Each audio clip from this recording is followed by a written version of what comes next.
ओम शांति। आज 1 नवंबर 2024 की बाबा की साकार मुरली है। मुरली के महावाक्य हैं, मीठे बच्चे, इस समय निराकार बाप साकार में आकर तुम्हारा श्रृंगार करते हैं, अकेला नहीं। प्रश्न है, तुम बच्चे याद के यात्रा में क्यों बैठते हो? उत्तर है, पहला, क्योंकि तुम जानते हो इस याद से ही हमें बहुत बड़ी आयु मिलती है, हम निरोगी बनते हैं।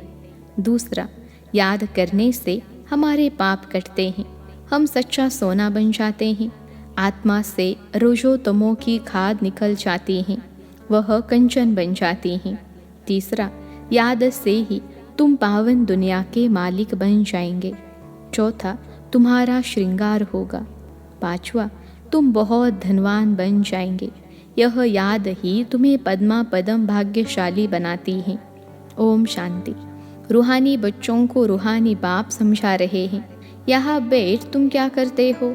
ऐसे नहीं सिर्फ शांति में बैठे हो, अर्थ सहित ज्ञानमय अवस्था में बैठे हो। तुम बच्चों को ज्ञान है, बाप को हम क्यों याद करते हैं? बाप हमको बहुत बड़ी आयु देते हैं। बाप को याद करने से हमारे पाप कट जाएंगे, हम सच्चा सोना सतो प्रधान बन जाएंगे। तुम्हारा कितना श्रृंगार होता है, तुम्हारी आयु बड़ी हो जाएगी, आत्मा कंचन हो जाएगी। अब आत्मा में खाद पड़ी हुई है। याद की यात्रा से वह सब खाद जो रजो तमो की पड़ी है, वह सब निकल जाएगी। इतना तुमको फायदा होता है। फिर आयु बड़ी हो जाएगी, तुम स्वर्ग के निवासी बन जाएंगे और बहुत धनवान बनेंगे। तुम पद्मा पदम भाग्यशाली बन जाएंगे। इसलिए बाप कहते हैं, मन मना भव, मामेकम याद करो। कोई देहधारी के लिए नहीं कहते, बाप को तो शरीर है नहीं। तुम्हारी आत्मा भी निराकार थी, फिर पुनर्जन्म में आते आते पारस बुद्धि से पत्थर बुद्धि बन गई है। अब फिर कंचन बनना है। अभी तुम पवित्र बन रहे हो। पानी के स्नान तो जन्म जन्मांतर किए, समझा? हम इससे पावन बनेंगे, परंतु पावन बनने बदले और ही पतित बन नुकसान में पड़े हो, क्योंकि यह है ही झूठी माया। झूठ बोलने के संस्कार हैं सबके। बाप कहते हैं, मैं तुमको पावन बनाकर जाता हूँ, फिर तुमको पतित कौन बनाता? अभी तुम फील करते हो ना, कितना गंगा स्नान करते आए, परंतु पावन तो बने नहीं। पावन बनकर तो पावन दुनिया में जाना पड़े। शांति धाम और सुख धाम है पावन धाम। यह तो है ही रावण की दुनिया, इसको दुख धाम कहा जाता है। यह तो सहज समझने की बात है ना, इसमें कोई मुश्किलात ही नहीं, न किसको सुनाने में मुश्किलात हैं। जब कोई मिले तो सिर्फ यह बोलो, अपने को आत्मा समझ, बेहद के बाप को याद करो। आत्माओं का बाप है परमपिता परमात्मा शिव। हरेक के शरीर का तो अलग अलग बाप होता है, आत्माओं का तो एक ही बाप है। कितना अच्छी रीति समझाते हैं और हिंदी में ही समझाते हैं। हिंदी भाषा ही मुख्य है। तुम पद्मा पदम भाग्यशाली इन देवी देवताओं को कहेंगे ना, यह कितने भाग्यशाली हैं। यह किसको भी पता नहीं है कि यह स्वर्ग के मालिक कैसे बने। अभी तुमको बाप सुना रहे हैं। इस सहज योग द्वारा इस पुरुषोत्तम संगम पर ही यह बनते हैं। अभी है पुरानी दुनिया और नई दुनिया का संगम, फिर तुम नई दुनिया के मालिक बन जाएंगे। अब बाप सिर्फ कहते हैं, 2 अक्षर अर्थ सहित याद करो। गीता में है, मन मना भव। अक्षर तो पढ़ते हैं, परंतु अर्थ बिल्कुल नहीं जानते। बाप कहते हैं, मुझे याद करो, क्योंकि मैं ही पतित पावन हूँ और कोई ऐसे कह न सके। बाप ही कहते हैं, मुझे याद करने से तुम पावन बन पावन दुनिया में चले जाएंगे। पहले पहले तुम सतो प्रधान थे, फिर पुनर्जन्म लेते लेते तमो प्रधान बने हो। अब 84 जन्म बाद फिर तुम नई दुनिया में देवता बनते हो। रचयिता और रचना दोनों को तुम जान गए हो, तो अभी तुम आस्तिक बन गए हो। आगे जन्म जन्मांतर तुम नास्तिक थे। यह बात जो बाप सुनाते हैं और कोई जानते ही नहीं। कहा भी जाओ, कोई भी तुमको यह बातें नहीं सुनाएंगे। अभी दोनों ही बाप तुम्हारा श्रृंगार कर रहे हैं। पहले तो बाप अकेला था, शरीर बिगड़ था, ऊपर बैठ तुम्हारा श्रृंगार कर न सके। कहते हैं ना, बत 12, यानी 1 और 2 मिलाकर 12 होते हैं। बाकी प्रेरणा व शक्ति आदि की बात नहीं, ऊपर से प्रेरणा द्वारा मिल न सके। निराकार जब साकार शरीर का आधार लेते हैं तब तुम्हारा श्रृंगार करते हैं, समझते भी हैं। बाबा हमको सुखधाम में ले जाते हैं। ड्रामा के प्लान अनुसार बाबा बंधाईमान हैं, उनको ड्यूटी मिली हुई है। हर 5000 वर्ष बाद आते हैं तुम बच्चों के लिए। इस योग बल से तुम कितने कंचन बनते हो। आत्मा और काया दोनों कंचन बनती हैं, फिर चीची बनते हो। अभी तुम साक्षात्कार करते हो। इस पुरुषार्थ से हम ऐसा श्रृंगारा हुआ बनेंगे। वहाँ क्रिमिनलाई होती नहीं, तो भी अंग सब ढके हुए होते हैं। यहाँ तो देखो छी बातें रावण राज्य में सीखते हैं। इन लक्ष्मी नारायण को देखो, ड्रेस आदि कितनी अच्छी हैं। यहाँ सब है देह अभिमानी। उन्हों को देह अभिमानी नहीं कहेंगे, उन्हों की नेचुरल ब्यूटी है। बाप तुमको ऐसा नेचुरल ब्यूटीफुल बनाते हैं। आजकल तो सच्चा जेवर कोई पहन भी नहीं सकता है। कोई पहने तो उनको ही लूट जाए। वहाँ तो ऐसी कोई बात नहीं। ऐसा बाप तुमको मिला है, इन बिगर तो तुम बन न सको। बहुत कहते हैं हम तो डायरेक्ट शिव बाबा से लेते हैं, परंतु वह देंगे ही कैसे। भल कोशिश करके देखो, डायरेक्ट मांगो, देखो मिलता है। ऐसे बहुत कहते हैं हम तो शिव बाबा से वर्षा लेंगे। ब्रह्मा से पूछने की भी क्या दरकार है। शिव बाबा प्रेरणा से कुछ दे देंगे। अच्छे अच्छे पुराने बच्चे, उनको भी माया ऐसे चक पहन देती है, यानी काट लेती है।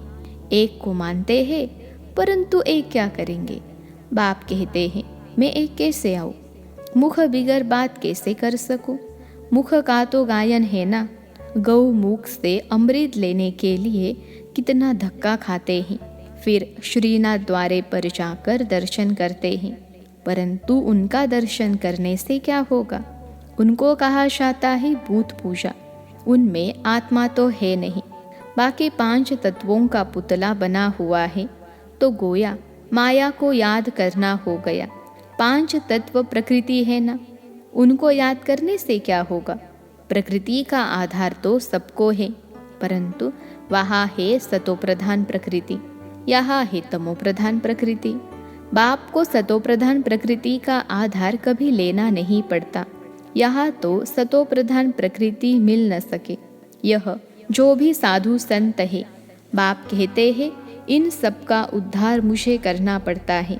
मैं निवृत्ति मार्ग में आता ही नहीं हूँ, यहाँ है ही प्रवृत्ति मार्ग। सबको कहता हूँ पवित्र बनो। वहाँ तो नाम रूप आदि सब बदल जाता है। तो बाप समझाते हैं देखो यह नाटक कैसा बना हुआ है। एक के फीचर्स न मिले दूसरे से। इतने करोड़ों हैं, सबके फीचर्स अलग।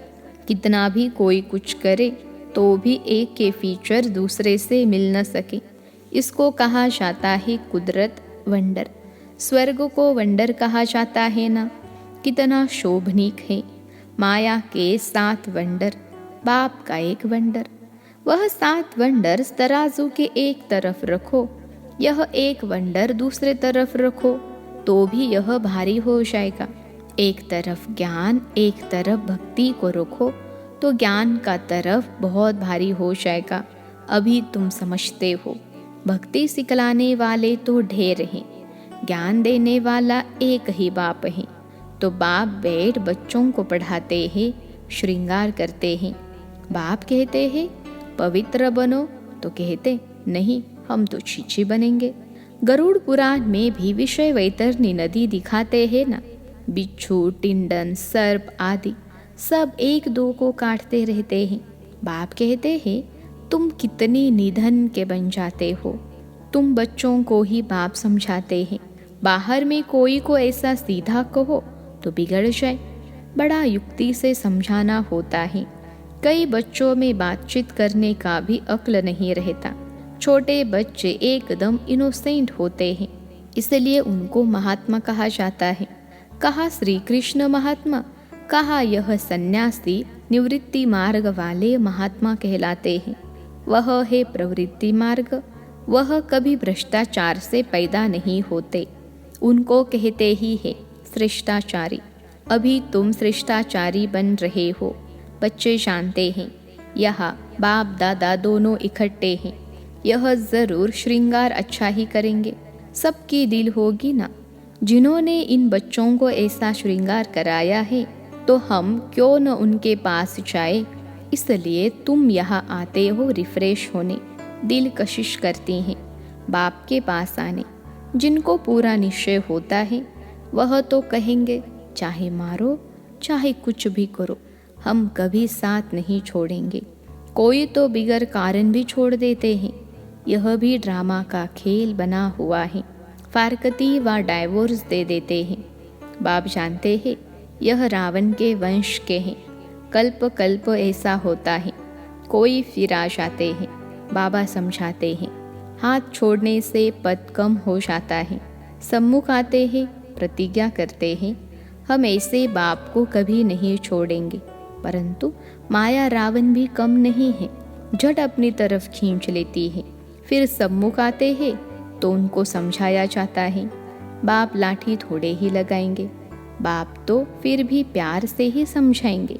तुमको माया ग्राह खा जाता, अच्छा हुआ जो बचकर आ गए।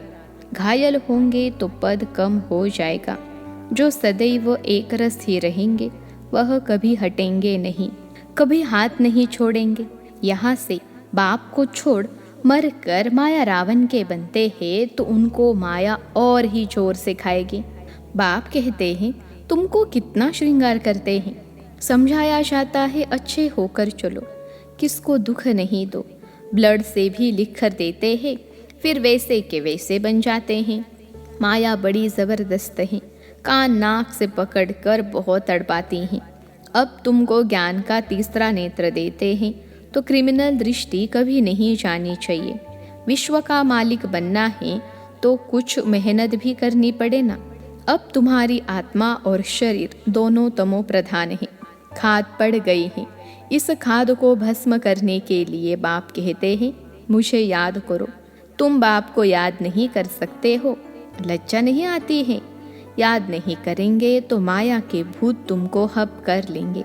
तुम कितना छीछी बन गए हो। रावण राज्य में एक भी ऐसा नहीं जो विकार से पैदा न हुआ हो। वहाँ इस विकार का नाम नहीं, रावण ही नहीं। रावण राज्य होता ही है द्वापर से। पावन बनाने वाला एक ही बाप है। बाप कहते हैं बच्चे यह एक जन्म ही पवित्र बनना है, फिर तो विकार की बात ही नहीं होती। वह है ही निर्विकारी दुनिया। तुम जानते हो यह पवित्र देवी देवता थे, फिर 84 जन्म लेते लेते नीचे आए हैं। अब हे पति तब पुकारते हैं शु बाबा हमको इस पति दुनिया से छुड़ाओ। अभी जब बाप आए हैं तब तुमको समझ पड़ी है कि यह पतित काम है। आगे नहीं समझते थे क्योंकि तुम रावण राज्य में थे। अब बाप कहते हैं सुखधाम चलना है तो छीछी बनना छोड़ो। आधा कल्प तुम छीछी बने हो। सिर पर पापों का बहुत बोझा है और तुमने गाली भी बहुत दी है। बाप को गाली देने से बहुत पाप चढ़ जाते हैं। यह भी ड्रामा में पार्ट है।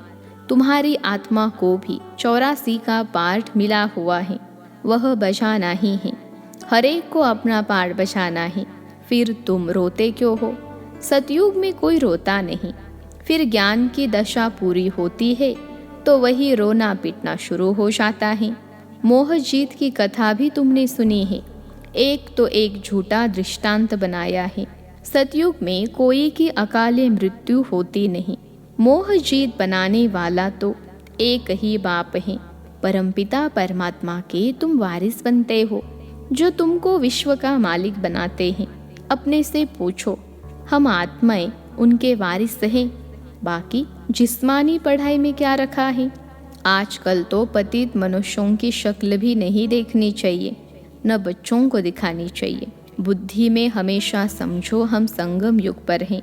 एक बाप को ही याद करते हैं और सबको देखते हुए नहीं देखते हैं। हम नई दुनिया को ही देखते हैं, हम देवता बनते हैं। उस नए संबंधों को ही देखते हैं, पुराने संबंध को देखते हुए नहीं देखते हैं। यह सब भस्म होने वाला है।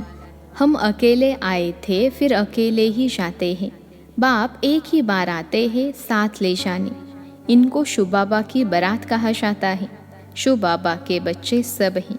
बाप विश्व की बादशाही देते हैं, मनुष्य से देवता बनाते हैं। आगे विष उगलते थे, अब अमृत उगलते हैं। अच्छा, मीठे मीठे सिखिलते बच्चों प्रति माता पिता बाप दादा का याद प्यार और गुड मॉर्निंग। रूहानी बाप की रूहानी बच्चों को नमस्ते। हम रूहानी बच्चों की सिखिलते रूहानी माता पिता बाप दादा को याद प्यार, गुड मॉर्निंग और नमस्ते बाबा नमस्ते।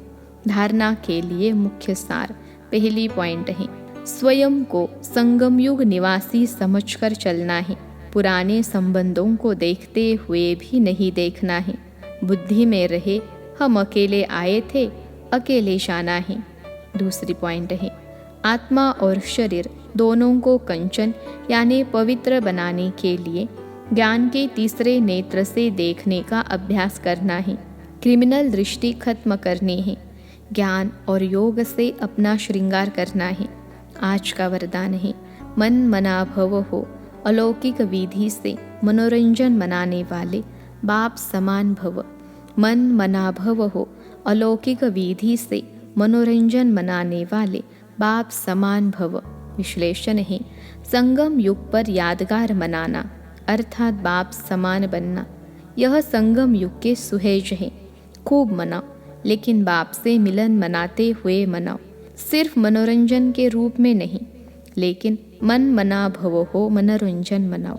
अलौकिक विधि से अलौकिकता का मनोरंजन अविनाशी हो जाता है। संगम युगी दीपमाला की विधि, पुराना खाता खत्म करना। हर संकल्प हर घड़ी नया अर्थात अलौकिक हो। पुराने संकल्प, संस्कार, स्वभाव, चाल चलन यह रावण का कर्जा है।